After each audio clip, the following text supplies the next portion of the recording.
आसतु जानिबा पितृदोष 6टी लक्षण विषय।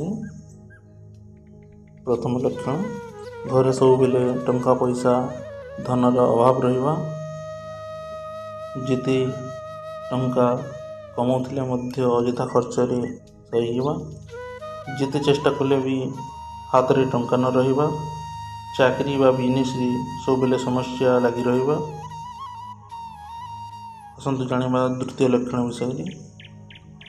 कौनसी काम संपूर्ण न होगा, अधारे रहीजिबा, हाथ को आसीथिबा धन बा काम हाथरू चलीजा, क्यों काम रे मध्य मन न लगिबा, परीक्षा रे सब बेले अल्प मार्क रे फेल करिबा। आसतु जानिबा तृतीय लक्षण विषय। घरे जहार हो मध्य स्वास्थ्य खराब रहिबा, चिकित्सा कला परे मध्य भी ठीक न होगा, डॉक्टर सब परीक्षा परे भी रोग न जानिबा। 4 नंबर लक्षण विवाह रे लेट हवा, विवाह ठीक होई मध्य भांगी जिबा, विवाह बहुत वर्ष परे भी मध्य संतान न हेबा और बार बार गर्भपात हवा।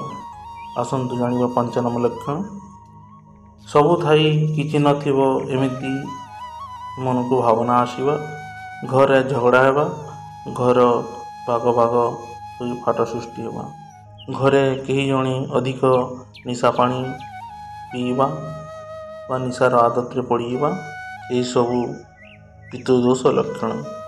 एवं जानिबा 6 नंबर लक्षण सूर्य चंद्र मंगल और शुक्र राहु केतु शनि द्वारा पीड़ित थिले और प्रथम द्वितीय चतुर्थ सप्तम दशम अष्टम दशम घरे यही ग्रह खराब थिले बा पीड़ित थिले, जानिबो पितृदोष अच्छी।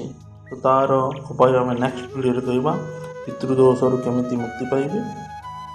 तो से पर्यंत आप आम चैनल को सब्सक्राइब करंतु और लाइक करंतु। आम नेक्स्ट वीडियो कहवा पितृदोषर उपाय।